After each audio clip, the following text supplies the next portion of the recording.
Step into Value Zone. Value zone hyper mart Patancheru. నమస్తే, నేను విజయ్. ప్రస్తుతం తెలంగాణ రాష్ట్రంలో 6 గ్యారెంటీలకు సంబంధించినటువంటి పథకాల కోసం దరఖాస్తు చేస్తున్నటువంటి వారి సంఖ్య ఈ రోజు నుంచి కూడా స్టార్ట్ అయింది. ఇవాల్టి నుంచి అంటే డిసెంబర్ 28 నుంచి వచ్చే నెల 6 వరకు కూడా ఈ కార్యక్రమం జరుగుతుంది. అయితే ఈ సదస్సులో, ఈ సభల్లో ఎవరైతే అప్లికేషన్ ఇవ్వబోతున్నారో ఒకే ఒక్క అప్లికేషన్ని ఫిల్ చేసి ఇవ్వాల్సినటువంటి పరిస్థితి ఇక్కడ మనం చూడవచ్చు. ఈ పథకాలకు సంబంధించి అంటే కాంగ్రెస్ పార్టీ ఏదైతే ఎన్నికలకు ముందు చెప్పినటువంటి హామీలు ఉన్నాయో 6 గ్యారెంటీల హామీలకు సంబంధించినటువంటి పథకాలు ఇవే. అంటే మహాలక్ష్మి పథకం, అలాగే రైతు భరోసా పథకం, గృహజ్యోతి పథకం, ఇందిరమ్మ ఇళ్ళు, చేయూత. ఈ ఒక్క యువ వికాసం తప్ప 5 పథకాలన్నింటినీ ఇవాళ జరుగుతున్నటువంటి అంటే ప్రస్తుతం జరుగుతున్నటువంటి ప్రత్యేకమైనటువంటి స్పెషల్ డ్రైవ్లో భాగంగా అంటే సదస్సుల్లో, సభల్లో ప్రస్తుతం ఎక్కడైతే గ్రామస్థాయిలో పంచాయతీల్లోనూ, అలాగే వార్డుల్లో, మున్సిపాలిటీలో ఉన్నటువంటి వార్డుల్లోనూ, కార్పొరేషన్లో ఉన్నటువంటి డివిజన్లో ఉన్నటువంటి ప్రభుత్వ కార్యాలయాల్లో ప్రస్తుతం ఈ దరఖాస్తుల స్వీకరణ అయితే జరుగుతుంది. అయితే ఇప్పుడు అందరికీ కూడా ఒకే ఒక్క అనుమానం ఉంది. ఈ దరఖాస్తుకి ఎవరు అర్హులు అంటే ఎవరైతే పేద వర్గాలకు సంబంధించినటువంటి వారు, అదేవిధంగా ఎవరైతే వైట్ రేషన్ కార్డు, తెల్ల రేషన్ కార్డు ఉన్నటువంటి వారు ఈ పథకాలకు అర్హులు అని ఇప్పటికే కాంగ్రెస్ ప్రభుత్వం చెప్పినటువంటి పరిస్థితి. అయితే దీన్ని ఎలా దరఖాస్తు చేయాలి అనేటువంటి విషయాన్ని మీకు ఆల్రెడీ వేరే వీడియోలో కూడా మీకు ఎక్స్ప్లెయిన్ చేశాను. అయితే ఈ వీడియోలో దాన్ని అంత డీటెయిల్గా కాకుండా మీకు క్లుప్తంగా ఎక్స్ప్లెయిన్ చేస్తాను. ఇలా ఉంటుంది ఒకే దరఖాస్తు. ఈ విధంగా ప్రజాపాలన పేరుతో తెలంగాణ ప్రస్తుతం ఉన్నటువంటి రాష్ట్ర ప్రభుత్వం, CM Revanth Reddy, deputy CM బట్టి విక్రమార్క వీరి ఫోటోలతో ఉన్నటువంటి ఈ 6 గ్యారెంటీలకు సంబంధించినటువంటి అప్లికేషన్ ఫామ్ ఇలా ఉంటుంది. ఈ అప్లికేషన్ ఫామ్లో మొత్తం ఇలా డీటెయిల్స్ అన్నీ కూడా ఫిల్ చేయాలి. ఫిల్ చేసేటువంటి క్రమంలో ఈ 5 పథకాలకు సంబంధించినటువంటి డీటెయిల్స్ ఇక్కడ ఉంటాయి. అయితే ఇప్పుడు అందరూ కూడా Aadhaar card number, ration card number, ఈ 2 మస్ట్ అండ్ షుడ్ అని అంటే తప్పనిసరి అని కూడా అందరూ భావిస్తున్నారు. అయితే ఎవరు కూడా అపోహపడవద్దు, ఎవరు కూడా భయపడవద్దు. ఎందుకంటే ఆధార్ కార్డ్స్ అంటే ఆల్రెడీ అందరికీ ఉంటాయి, కానీ రేషన్ కార్డులు మాత్రం చాలా వరకు కొంతమందికి లేవు అనేటువంటి ఫిర్యాదులు కూడా కొంతమంది నుంచి కంప్లైంట్స్, ఫోన్ కాల్స్ కూడా మాకు వస్తున్నాయి. ఎలా వైట్ రేషన్ కార్డుని అప్లై చేసుకోవాలి, ఎలా వైట్ రేషన్ కార్డుకి సంబంధించినటువంటి అర్హులు ఎవరు అనేటువంటి దాని మీద చాలామంది కూడా కాల్స్ చేస్తున్నారు. అందుకోసమే దాని గురించి డీటెయిల్గా మీకు వివరించే ప్రయత్నం అయితే చేస్తాను.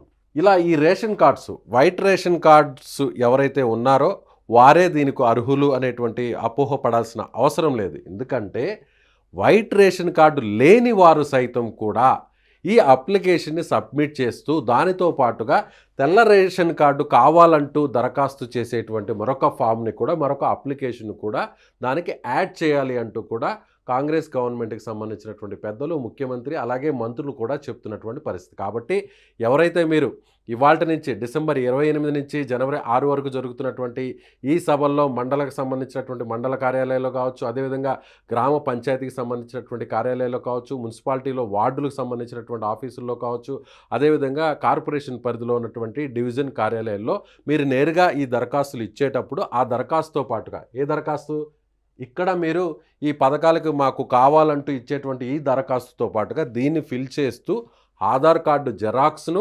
అదేవిధంగా మీకు మీ ఫ్యామిలీ డీటెయిల్స్తో, అంటే మీరు ఎలా అంటే ఇప్పుడు ఫర్ ఎగ్జాంపుల్ మీకు ఒక లెటర్ రాయాలి. ఏ విధంగా మీరు ఇచ్చేటువంటి దాంట్లో అంటే మీరు ఇచ్చే దరఖాస్తులో ఇక్కడ 2 అంటూ ఎవరైతే ఎంఆర్ఓకోనో లేదంటే విఆర్ఓకో అక్కడ ఉన్నటువంటి మీ గ్రామస్థాయి లేదా మండల స్థాయి అధికారులను ఇక్కడ మెన్షన్ చేస్తూ మీకు సంబంధించినటువంటి డీటెయిల్స్, ఆధార్ కార్డు, అలాగే మీ వివరాలతో కూడిన మీ ఫ్యామిలీతో కూడినటువంటి వివరాలతో ఒక లెటర్ రాస్తూ ఇక్కడ మీ పేరు, మీ ఫోన్ నెంబరు, మీ అడ్రస్ను ఇదంతా కూడా డీటెయిల్డ్గా మెన్షన్ చేసి ఇలా ఒక లెటర్ని రాసి దానికి సబ్మిట్ చేసి ఇస్తే ఎవరైతే తెల్ల రేషన్ కార్డు లేనటువంటి వారు ఉన్నారో వారికి ముందుగా తెల్ల రేషన్ కార్డు ఇస్తారు. ఆ తరువాత ఈ పథకాలకు అర్హులని చేస్తారు. అనేది ప్రస్తుతం ఎవరైతే అధికారులు అలాగే ఎవరైతే పార్టీల్లో కావచ్చు అదే ప్రభుత్వంలో ఉన్నటువంటి పెద్దలు చెప్తున్నటువంటి పరిస్థితి. అయితే ఈ తెల్ల రేషన్ కార్డు ఎవరెవరికి వస్తుంది, ఎవరెవరికి రాదు, దాని గురించి డీటెయిల్డ్గా తెలుసుకునే ప్రయత్నం చేద్దాం. వైట్ రేషన్ కార్డు జనరల్గా పేదవారికి మాత్రమే ఈ తెల్ల రేషన్ కార్డు ఇస్తారు. అంటే ప్రభుత్వం నుంచి అందేటువంటి పథకాలు కావచ్చు, అదేవిధంగా ఆరోగ్యశ్రీకి సంబంధించినటువంటి కార్డు రావడానికి ప్రతి ఒక్కరికి కూడా ఈ వైట్ రేషన్ కార్డు అనేది ఒక మినిమం ఖచ్చితంగా ఉండాల్సినటువంటి పరిస్థితి. అంటే ఇప్పుడు తెల్ల రేషన్ కార్డు నాకు లేదనుకోండి, నేను ఎలా అప్లై చేయాలి, నేను ఎలా దీనికి ఎలిజిబుల్ అవుతాను, నేను దీనికి ఎలా అర్హుడిని అవుతాను అని మీకు ఎవరెవరు అవుతారో వివరించే ప్రయత్నం చేస్తాను. ఫస్ట్ అన్నిటికంటే కూడా మెయిన్ ముఖ్యంగా అసలు ఈ వైట్ రేషన్ కార్డు ఎవరెవరు దరఖాస్తు చేసుకోవాలి, అసలు ఎవరు అర్హులు అంటే గ్రామాల్లో ఉండేవాళ్ళు, గ్రామీణ ప్రాంతాల్లో ఉండేవాళ్ళు వీళ్ళ తలసరి ఆదాయం సంవత్సరానికి వీరికి వచ్చేటువంటి ఆదాయం 75,000 ఉండాలి. అదే పట్టణ ప్రాంతాల్లో ఉండేటువంటి వారు పట్టణాల్లో ఉండేటువంటి వారైతే 1,25,000 లోపు మాత్రం ఉండాలి. ఇది కంపల్సరీ. ఎవరైతే ముందు అసలు మీరు మానసికంగా అంటే ఇంతకంటే ఎక్కువ సంపాదిస్తున్నటువంటి వారు కూడా కొంతమంది కొన్ని పరిస్థితుల్లో కన్సిడర్ చేయవచ్చు. అయితే ప్రభుత్వం నిర్ణయించినటువంటి విధి విధానాలలో ప్రధానంగా ఈ రెండు అనేవి మెయిన్. అదేవిధంగా ఇక ఎవరు అప్లై చేయకూడదు, సొంతిల్లుండి డాబా ఇల్లు అంటే స్లాబ్ ఉన్నటువంటి ఇల్లు కలిగిన వారిని స్క్రూట్నీలో ఒకవేళ మీరు అప్లై చేసినా కూడా తొలగిస్తారు. సో డాబా ఇల్లు ఉన్నటువంటి వారు అర్హులు కాదు. అదేవిధంగా కారు ఉన్నటువంటి వారు అంటే కారు వెహికల్ ఉంది, వాళ్ళు కూడా అర్హులు కారు. అదేవిధంగా ప్రభుత్వ ఉద్యోగులు,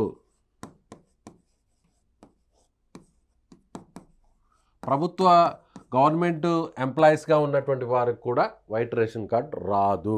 అలాగే మీ ఫ్యామిలీలో ఎవరు గవర్నమెంట్ ఎంప్లాయీ అయినా కూడా ఖచ్చితంగా వారికి తెల్ల రేషన్ కార్డు రాదు. ఒకవేళ మీరు అప్లై చేసినా కూడా ఖచ్చితంగా అది క్యాన్సిల్ అయిపోతుంది. సో అదేవిధంగా భారీ టీవీలు, ఫ్రిడ్జ్లు ఇలాంటి వెహికల్స్ ఉంటే ఖచ్చితంగా రావు. అదేవిధంగా మీ కుటుంబంలో ఎవరైతే పెద్ద ఉంటారో వారికి కూడా ఒక 5 ఎకరాలు 3 ఎకరాలకు మించి పొలం కూడా ఉండకూడదు. సొంతిల్లు ఉన్నా కూడా పూరిల్లు లేదా పెంకుటిల్లు ఉండాలి, డాబా ఇల్లు అనేది ఉండకూడదు.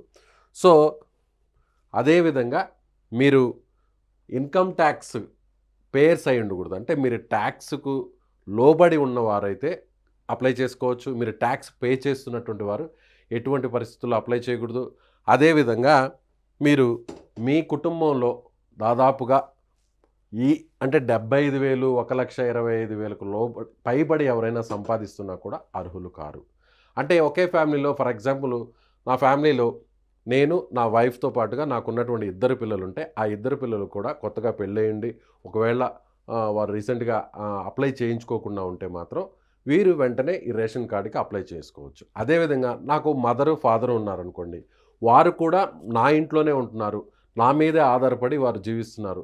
సో వాళ్ళని కలిపి కూడా నేను అప్లై చేసుకోవచ్చు. అలా కాకుండా మా మదరు ఫాదరు వేరొక ఇంట్లో ఉంటున్నారు, వాళ్ళకి సపరేట్గా అప్లై చేసుకోవచ్చు, నాకు సపరేట్గా అప్లై చేసుకోవచ్చు. అంటే ఒక ఇంటిలో ఎవరైతే నివాసం ఉంటున్నారో ఆ ఇంటికి సంబంధించినటువంటి వారికి వారి కుటుంబంలో ఆ ఇంట్లో ఉన్నటువంటి వారు దరఖాస్తు చేసుకోవడానికి ఇక్కడ అర్హులుగా మనం చెప్పవచ్చు. సో ఇలా ఈ పథకాలకు సంబంధించి ఈ వైట్ రేషన్ కార్డుకి సంబంధించి ఎవరైతే మీరు ఈ అప్లికేషన్స్ ఇస్తూ ఈ అప్లికేషన్తో పాటుగా మరొక లెటర్ని జత చేసి ఆ లెటర్లో కూడా తమకు తెల్ల రేషన్ కార్డు ఇవ్వాలంటూ కూడా ప్రభుత్వానికి మీరు విన్నవించుకుంటే దరఖాస్తు చేసుకుంటే ఖచ్చితంగా అక్కడ ఉన్నటువంటి ఎవరైతే గ్రామ స్థాయిలో ఉన్నటువంటి విఆర్ఓలు కావచ్చు, విలేజ్ సెక్రటరీలు కావచ్చు, అలాగే రెవెన్యూ డిపార్ట్మెంట్కి సంబంధించినటువంటి అధికారులు వచ్చి మీ ఇళ్ళ దగ్గరకు వచ్చి నిజంగా మీరు నిరుపేద కుటుంబాలకు సంబంధించినటువంటి వారైనా మీకు నిజంగా అంత ఆదాయం లోబడే మీరు మీకు ఆదాయం ఉందా అనేటువంటి వివరాలను వాళ్ళు ఒకసారి పరిశీలించిన తర్వాత అప్పుడు మీకు తెల్ల రేషన్ కార్డు ఇస్తారు. కాబట్టి కాంగ్రెస్ ప్రభుత్వం చెప్తోంది మీరు ఎక్కడా కూడా టెన్షన్ పడాల్సినటువంటి అవసరం లేదు, తెల్ల రేషన్ కార్డు లేదు అనేటువంటి భయం మీకు అవసరం లేదు. ఒకవేళ మీకు లేకపోయినా కూడా ఈ దరఖాస్తును మీరు ఫిల్ చేసి దరఖాస్తును సబ్మిట్ చేసేటప్పుడు మీరు వైట్ రేషన్ కార్డుకు సంబంధించినటువంటి దరఖాస్తును కూడా అటాచ్ చేయండి అనేది క్లియర్ కట్గా చెప్తున్నారు. సో వైట్ రేషన్ కార్డు ఎవరెవరు అర్హులు, ఎవరు అర్హులు కారు అనేటువంటి విషయం మీకు తెలిసింది. కాబట్టి మీరు వెంటనే నేరుగా వెళ్ళి ఈ దరఖాస్తుతో పాటుగా అప్లికేషన్ కూడా మీరు సబ్మిట్ చేయవచ్చు. Thank you so much.